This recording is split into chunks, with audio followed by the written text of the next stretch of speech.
ये एक दिन की बात है। शौर्य, विक्रांत और मधुकर तीनों असीमपुरा के जंगलों में जंगल सफारी का मजा लेने पहुंचे थे और अब घर लौटने की सोच ही रहे थे कि विक्रांत ने सबको रोकते हुए कहा, देखो भाई लोग, घूमने तो मैं तुम लोगों के साथ आया था, पर मेरी शाम कहीं और बुक है।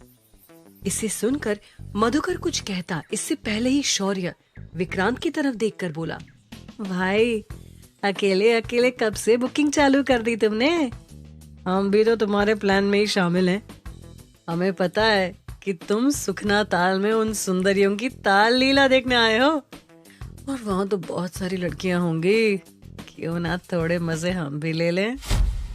मधुकर, जिसके दिमाग में पहले से ही सुखना ताल की कहानियां चल रही थीं, उसने उसकी बात सुनते हुए उससे पूछा, क्या शाम को हमारा सुखना ताल के आसपास जाना ठीक होगा? सुना है कि उस ताल की वो रहस्यमयी लड़कियां जिसे लोग विशानियां कहते हैं, उन्हें देखना मना है।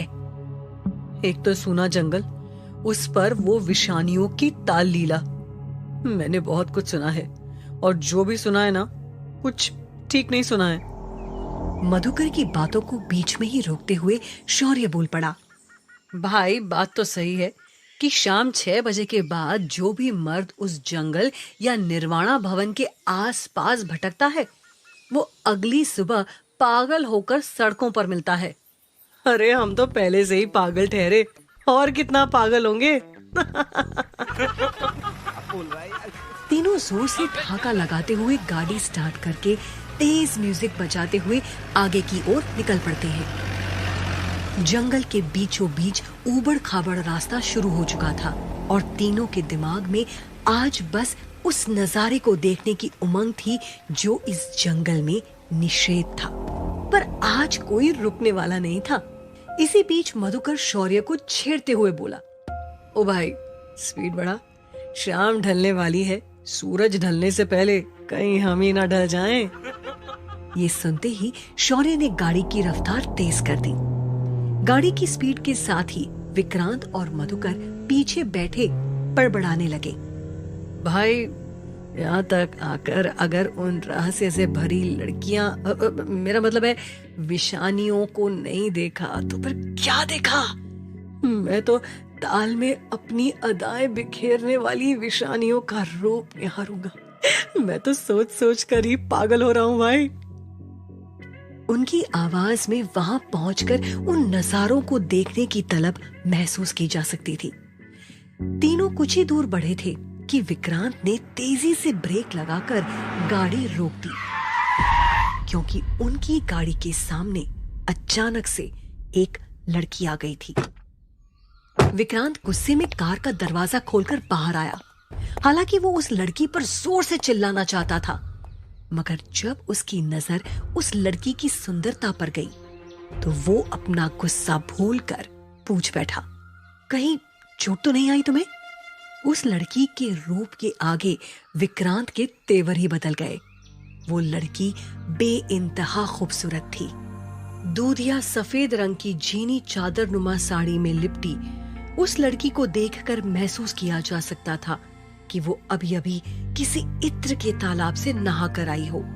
वहां पूरे माहौल में खुशबू फैल चुकी थी। विक्रांत की नजर उस पर थम गई और अगले ही पल उसने महसूस किया कि उसके सामने खड़ी लड़की के बदन को सिर्फ एक पतली साड़ी ने ढक रखा था।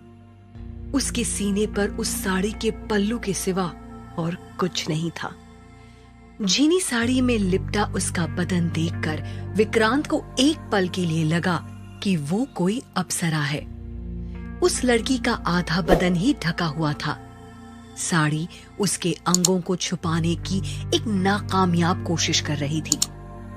विक्रांत उसकी बनावट के हर सिरे का जायजा ले रहा था। घुटनों से थोड़ी नीचे और सीने के उबार से थोड़ा ऊपर तक कसी साड़ी को देखकर विक्रांत मन ही मन में चाह रहा था कि वो लड़की बस उसके सामने खड़ी रहे और विक्रांत सिर्फ उसे निहारता रहे।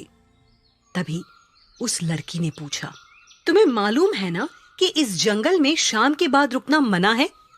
क्या तुम यहाँ पागल होने आए हो? इससे पहले कि विक्रांत कुछ और बोलता, वो दोबारा बोल पड़ी। ठीक है, आ ही गए हो तो तुम्हारा स्वागत है, पर ध्यान रहे किसी भी नियम से छेड़छाड़ नहीं होनी चाहिए। नियम की बात सुनकर विक्रांत ने आश्चर्य से पूछा, नियम? कौन सा नियम? तभी लड़की ने उसके मुंह पर उंगली रखते हुए कहा, नियमों का पालन तो तुम्हें करना ही पड़ेगा। इस जंगल का पहला नियम, शाम 6 बजे के बाद इस इलाके के आसपास भी मत भटकना। दूसरा नियम, शाम ढलते ही सुखना ताल का नाम अपनी जुबान पर मत लाना। तीसरे और आखिरी नियम को जरा ध्यान से सुनो। निशानियां पवित्र हैं, उन्हें अपवित्र करने की कोशिश मत करना। इन नियमों को सुनने के बाद विक्रांत उस लड़की से बोला, हाँ ठीक है, सुन लिए हमने तुम्हारे नियम। तभी कार से विक्रांत के बाकी दोस्त भी उतरकर आने लगे। विक्रांत जब अपने दोस्तों की तरफ देखकर वापस उस लड़की की तरफ देखता है तो पता चलता है कि वो लड़की जा चुकी थी। दूर तक उस लड़की का नामो निशान नहीं था। विक्रांत और उसके साथी वापस गाड़ी में बैठ जाते हैं और गाड़ी स्टार्ट करके आगे बढ़ते हैं। विक्रांत ने गाड़ी बोर्ड पर लिखी दिशा की ओर मोड़ ली, जहां लिखा था, सुखना ताल और निर्वाणा भवन के लिए यहां मुड़े। करीब 10 मिनट तक गाड़ी चलाने के बाद विक्रांत ने अपनी गाड़ी रोक दी और गाड़ी से उतरते हुए कहा, देखो ठंडी हवाएं आ रही हैं, मतलब ये जो झाड़ियां दिख रही हैं उसके पार ही सुखना ताल है। चलो भाई लोग आ जाओ। विक्रांत के ऐसा कहते ही दोनों दोस्त गाड़ी से उतरे और विक्रांत के पीछे पीछे जाने लगे। आगे चल रहे विक्रांत ने कहा, देखो हम लोग ऐसे सामने जाकर उन्हें देख नहीं सकते, इसीलिए हम इन झाड़ियों के पीछे छुप जाते हैं। यहाँ से ताल एकदम साफ दिखाई दे रहा है। इतना कहकर विक्रांत झाड़ी के पीछे चला गया। उसके पीछे पीछे दोनों दोस्त भी गए। एक नजारे की खातिर आज ये मरवाएगा, मैं कह रहा हूं, मधुकर ने कहा। दोनों दोस्त आपस में बातें कर ही रहे थे कि तभी शौर्य को कुछ आवाजें सुनाई पड़ी। उसने कहा, श्श्श, ये हंसने खिलखिलाने की आवाज उन्हीं की है। लगता है ये लड़कियां वही हैं जो ताल लीला करती हैं। इतना कहकर शौर्य पत्तियों को हटाकर ताल की तरफ देखने लगा और उसने जो देखा उससे उसकी आंखें फटी की फटी रह गई।